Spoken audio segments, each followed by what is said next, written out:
Magandang araw sa inyong lahat. Ako po si Dr. Magtanggol po at ngayon ating tatalakayin ang isang mahalagang paksa, ang mga panganib sa kalusugan ng paulit-ulit na pag-init ng tirang pagkain. Naisip ninyo ba na ang isang napakaliit na nakasanayan sa kusina araw-araw ay maaaring unti-unting nakakasama sa inyong kalusugan paglampas ng edad 60? Hindi. Ang tinutukoy ko ay ang pag-init muli ng pagkain, isang gawain na halos lahat ng pamilyang Pilipino ay ginagawa. Ang tirang kanin ay inilalagay sa ref, at kinabukasan ay iinitin muli. Ang sabaw na niluto kahapon ay itatabi para sa susunod na kainan. Sa unang pandinig, ito ay tila matipid at pangkaraniwan, ngunit para sa mga nakatatanda, ito ay maaaring maging isang panganib na hindi pa lubusang na ipapaliwanag sa marami. Sa aking 25 taon ng karanasan bilang isang doktor, marami na akong nakasalamuhang mga pasyenteng may edad na dumating sa klinika na may matagal ng pananakit ng tiyan, pabalik-balik na pagtatae, mataas na liver enzymes, at maging bahagyang pagkasira ng bato na hindi malinaw ang dahilan. Nang tinanong ko ng masinsinan ang kanilang mga gawi sa pagkain, ang pinakapansin-pansing pagkakatulad ay ang pagkain ng mga pagkaing luma na at paulit-ulit na iniinit. Ang nakakabahala ay hindi man lang nila napansin na may kakaibang amoy o lasa ang pagkain. Ayon sa World Health Organization, mayroong mahigit 600 milyong kaso ng food poisoning sa buong mundo bawat taon, at ang mga taong lampas 10 anyos ay mas mataas ng ilang beses ang panganib na magkaroon ng malubhang komplikasyon kumpara sa mga mas bata. Isang pag-aaral na inilathala sa isang international medical journal ang nagpakita na ang digestive system at immune system ng mga nakatatanda ay mas mabagal tumugon sa bakterya at toxins na nabubuo sa pagkain na hindi maayos na, naiimbak at iniinit. May mga partikular na pagkain na kapag iniinit muli ay hindi lang nawawalan ng sustansya, kundi naglalabas pa ng mga nakalalasong sangkap na mapanganib sa atay, bato at mga daluyan ng dugo, kahit na mukha pa itong masarap kainin. Ang pinakamapanganib ay ang mga pinsalang ito ay hindi agad nararamdaman, kundi unti-unting naiipon araw-araw. Ngayon kumain ka at walang nangyari, bukas din ay wala. Ngunit paglipas ng ilang taon, bigla na lang hihina ang iyong kalusugan at hindi mo alam kung bakit. At sa video na ito, malinaw kong ipapaliwanag sa inyo ang 5 uri ng pamilyar na pagkaing Pilipino na kapag iniinit muli ay maaaring maging nakalalason, lalo na para sa mga higit 60 taong gulang. Ngunit bago tayo dumako sa mga partikular na pagkain, kailangan ninyong maunawaan kung bakit ang gawaing ito na tila simple ay napakadelikado pala. Naiintindihan ko ang inyong nararamdaman. Dito sa Pilipinas, lalo na sa henerasyon ng ating mga lolo at lola, ang pagtitipid ay isang kaugaliang malalim na nakaugat mula pa sa mga panahon ng kahirapan.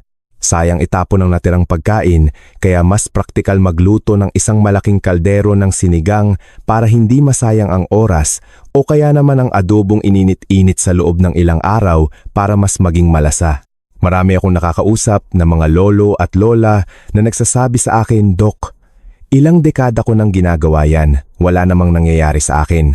At naniniwala ako sa inyo, dahil noong mas bata pa tayo, mas malakas ang ating katawan, mas mahusay magtrabaho ang ating atay at bato, at mas malakas ang asido sa ating tiyan na kayang pumatay ng bakterya. Ngunit paglampas ng edad 60, lahat ng bahagi ng ating katawan ay bumabagal na.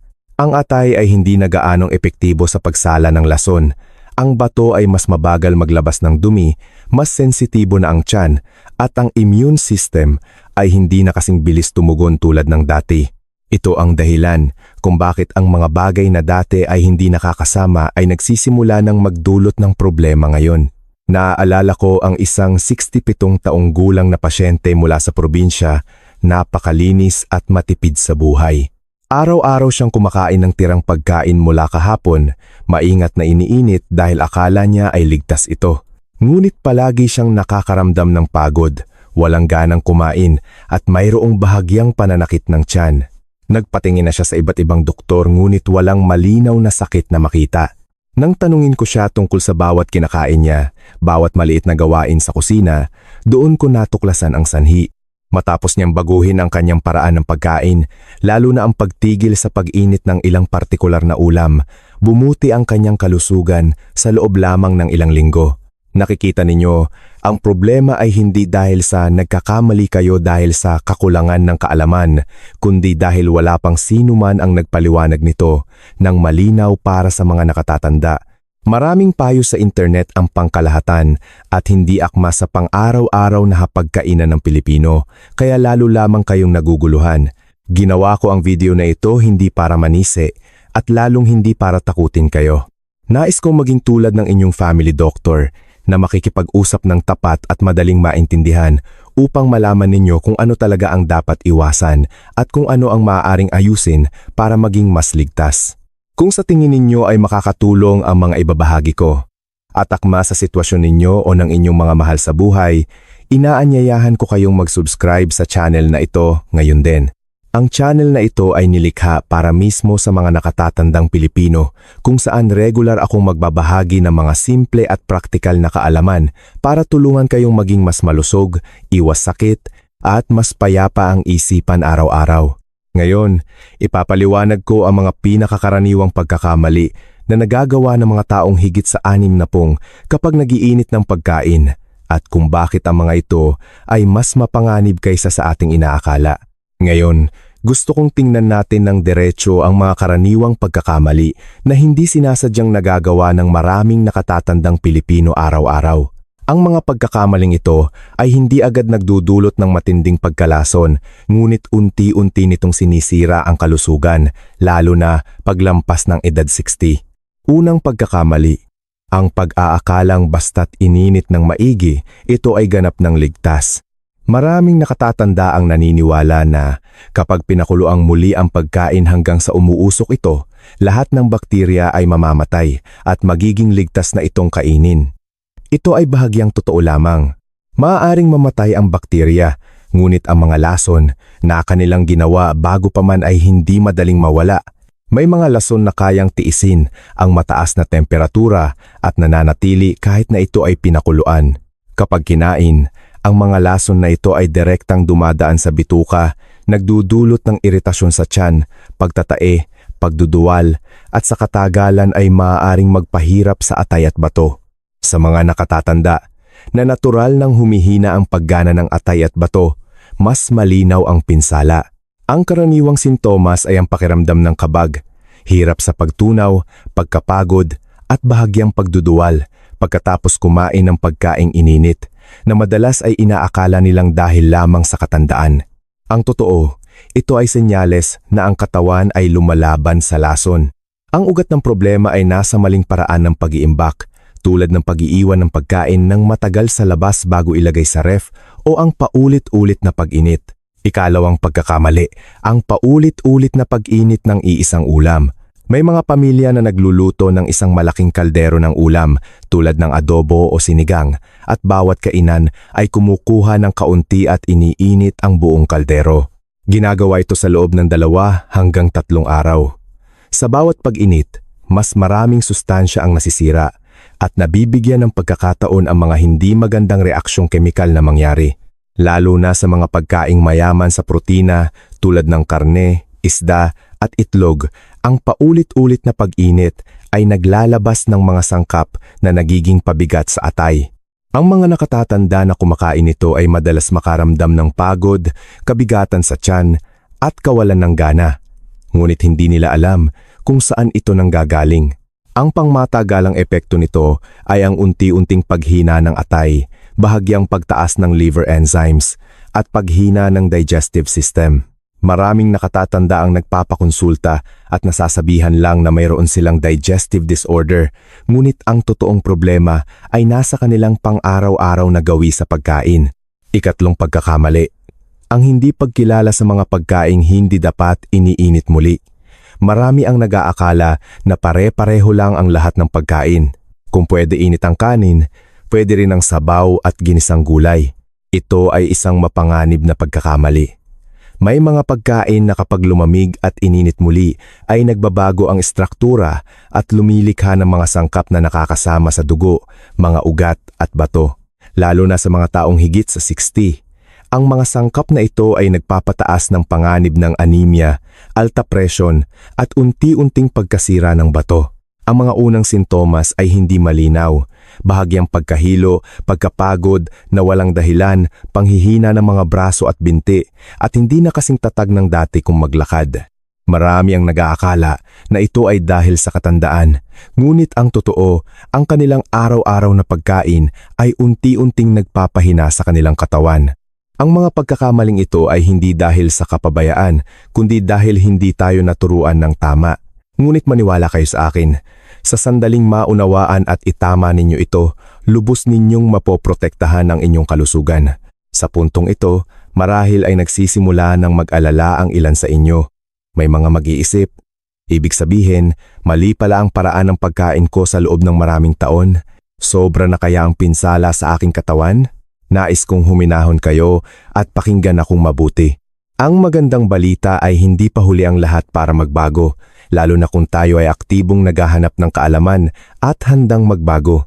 Ang katawan ng tao, kahit nasa edad na 60, 70 o higit pa, ay may kakayahang bumawi kung babawasan natin ang bigat ng lason at kakain tayo ng mas tama. Ang atay ay maaring bumuti ang paggana, ang tiyan ay maaring gumaan ang pakiramdam, ang tulog ay maaaring maging mas mahimbing, at ang patuloy na pagkapagod ay maaaring mabawasan. Hindi ko hinihiling na bigla ninyong baguhin ang lahat, at hindi ko rin kayo pinipilit na iwanan ang mga nakasanayan na sa buong buhay ninyo.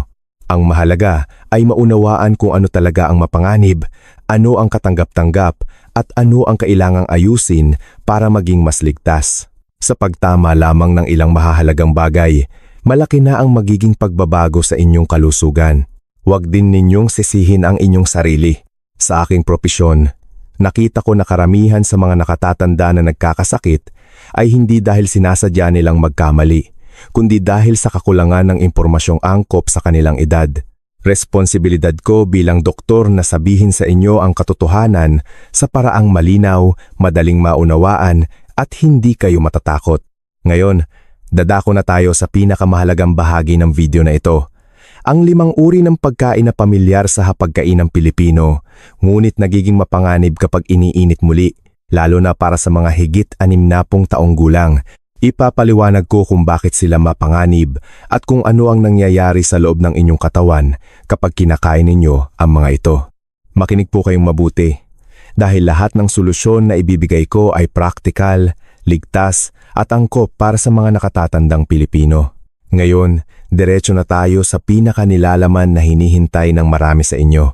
Ito ang 5 uri ng pagkain na pamilyar sa pang-araw-araw na hapagkainan ng mga Pilipino. Ngunit kapag lumamig at iniinit muli, hindi na sila kasing ligtas ng ating inaakala at lalong mapanganib para sa mga higit 16 taong gulang.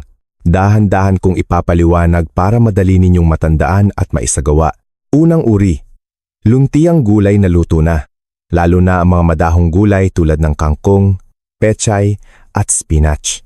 Ang mga ito ay napakaganda kapag kinain ng sariwa, ngunit kapag naluto, lumamig at ininit muli, ang natural na nitrate sa gulay ay maaaring maging nitrite. Ang nitrite ay isang sangkap na hindi maganda para sa dugo at maaaring magpababa ng kakayahan nitong magdala ng oxygen. Para sa mga nakatatanda, ito ay maaaring magdulot ng madaling pagkahilo, pagkapagod at mas mabilis na tibok ng puso kaysa normal. Lalo na ang mga may sakit sa puso at alta presyon ay mas sensitibo dito. Kaya naman, ang mga luntiang gulay na luto na ay hindi dapat initin muli, lalo na kung ito ay naiwan magdamag. Ikalawang uri, bahaw o tirang kanin at iba pang pagkaing gawa sa starch na luto na. Ang kanin ay hindi mawawala sa hapagkainang Pilipino, ngunit ang tirang kanin na hindi maayos na naimbak at ininit muli ay may panganib na kapitan ng bakterya na naglalabas ng lason na sanhi ng problema sa tiyan. Ang delikado rito ay hindi tuluyang nasisira ang lason na ito kapag iniinit. Ang mga mas bata ay maaaring makaranas lang ng bahagyang sakit ng tiyan, ngunit ang mga nakatatanda ay maaaring magkaroon ng matagalang pagtatae, dehydration at pagbaba ng presyon ng dugo na lubhang mapanganib. Lalo na ang kanin na iniiwan sa kaldero sa temperatura ng silid ng ilang oras bago ilagay sa ref, isang bagay na madalas kong makita sa mga tahanan. Ikatlong uri, mga pagkaing mayaman sa protina tulad ng karne, isda, at itlog na. Luto na. Ang adobong manok, paksiw na isda o nilagang itlog, kapag paulit-ulit na iniinit ay nagbabago ang istruktura ng protina at lumilikha ng mga oxidized substance na hindi maganda para sa atay at bato. Ang mga taong higit sa 60 na madalas kumain nito ay makakaramdam ng kabigatan sa tiyan, kawalan ng gana at pagkapagod pagkatapos kumain. Sa katagalan, mas napipilitang magtrabaho ang atay para iproseso ang mga sangkap na ito na nagdudulot ng bahagyang pagtaas ng liver enzymes na hindi napapansin ng marami. Ika-4 na uri, sabaw at mga ulam na may sabaw mula sa buto o karne. Ang nilagang baka o tinolang manok ay madalas na niluluto sa malaking kaldero para sa maraming kainan. Ngunit kapag lumamig, lalo na kung paulit-ulit na iniinit, ang oxidized fat at iba pang decomposition products sa sabaw ay maaaring magdulot ng iritasyon sa bituka. Ang mga nakatatanda na kumakain nito ay madaling makaranas ng kabag, hirap sa pagtunaw, acid reflux at maging pananakit ng tiyan. Kung kayo ay may gastritis o acid reflux, mas mataas ang panganib. Ika-5 uri, patatas at mga pagkaing gawa sa patatas. Ang patatas, kapag naluto, lumamig at ininit muli, ay maaaring maglabas ng mga compound na hindi mabuti para sa nervous system kung hindi maayos ang pag-iimbak. Bagamat hindi ito nagdudulot ng agarang pagkalason, ang mga nakatatanda na madalas kumain nito ay maaaring makaramdam ng panghihina at pagbaba ng kalinawan ng isip. Ito ay isang bagay na kakaunti lang ang nakakaalam dahil ang patatas ay itinuturing na isang masustansyang pagkain. Kaya, ano ang pangunahing solusyon dito? Hindi ibig sabihin na kailangan ninyong tuluyang iwasan ang mga pagkain ito, kundi kainin sa tamang oras, sa tamang paraan at limitahan ang pag-init muli. Ang pagkain ay dapat kainin agad pagkatapos maluto. Kung talagang kailangang magtira, dapat itong imbakin ng tama at para lamang sa mga angkop na ulam at hindi dapat paulit-ulit na initin. Ang pinakamahalagang bagay na gusto kong tandaan ninyo ay ang tiyan ng isang taong higit sa 60 ay hindi na kasing tatag ng dati. Kailangan nating tratuhin ang ating katawan ng mas maingat at mas banayad upang ang bawat kainan ay tunay na nagpapalusog at hindi nagiging dagdag na pabigat sa atay, bato at digestive system. Ngayon, ituturo ko sa inyo kung paano ito isasagawa sa pang-araw-araw na buhay sa paraang ligtas para sa kalusugan at akma sa mga nakasanayan ng mga nakatatandang Pilipino. Hindi ninyo kailangang baguhin ang lahat. Sapat na ang ilang mahahalagang pagsasaayos para makita ang malaking pagkakaiba. Una sa lahat, ang pangkalahatang tuntunin sa pagluluto at pagkain. Lagi kong pinapayuhan ang aking mga pasyente na pinakamainam ang magluto ng sapat lang para sa isang kainan.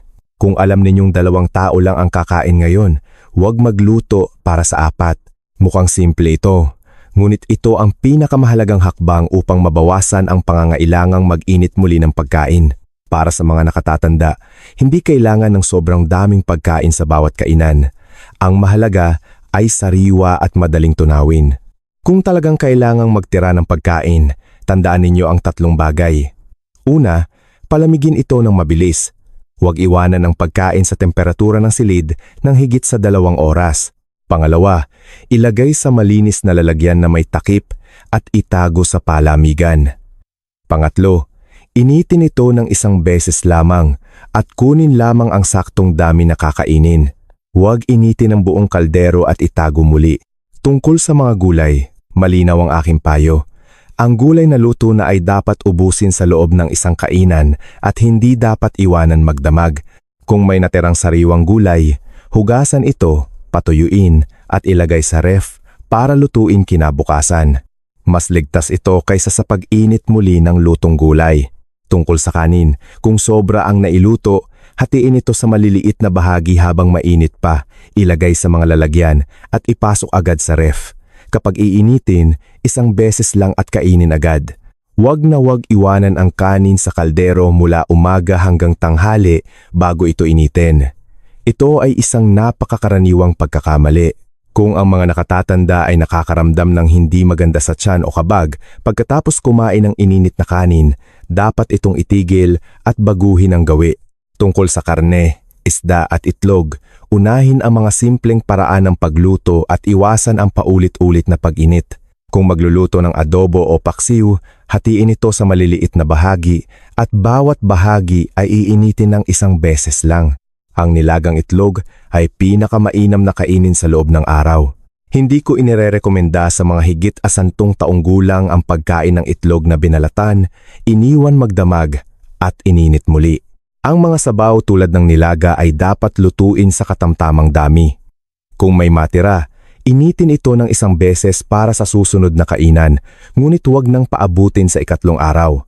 Kapag iniinit, kung may mapansin kayong bahagyang pagbabago sa amoy o lasa, itapon na ito. Huwag manghinayang, mas mahalaga ang inyong kalusugan kaysa sa isang mangkok ng sabaw. Bukod sa pagkain, gusto ko ring ipaalala sa inyo na isabay ang magaan na ehersisyo araw-araw. Ang dahan-dahang paglalakad ng 20 hanggang 30 minuto pagkatapos kumain ay nakakatulong sa mas mahusay na panunaw at nagpapabawas ng pakiramdam ng kabag, lalo na kung kumain ng mga pagkaing mayaman sa protina. Mahalaga rin ang tulog. Ang sapat at mahimbing na tulog ay tumutulong sa atay at bato na makabawi, kaya mas epektibo nilang napoproseso ang mga sustansya mula sa pagkain. Isa pang pagkakamali na madalas gawin ng mga nakatatanda ay ang pagkain ng malapit na sa oras ng pagtulog, lalo na ng mga pagkaing ininit. Pinipilit nito ang tiyan na magtrabaho habang ang katawan ay kailangang magpahinga na nagdudulot ng acid reflux at kabag sa gabi.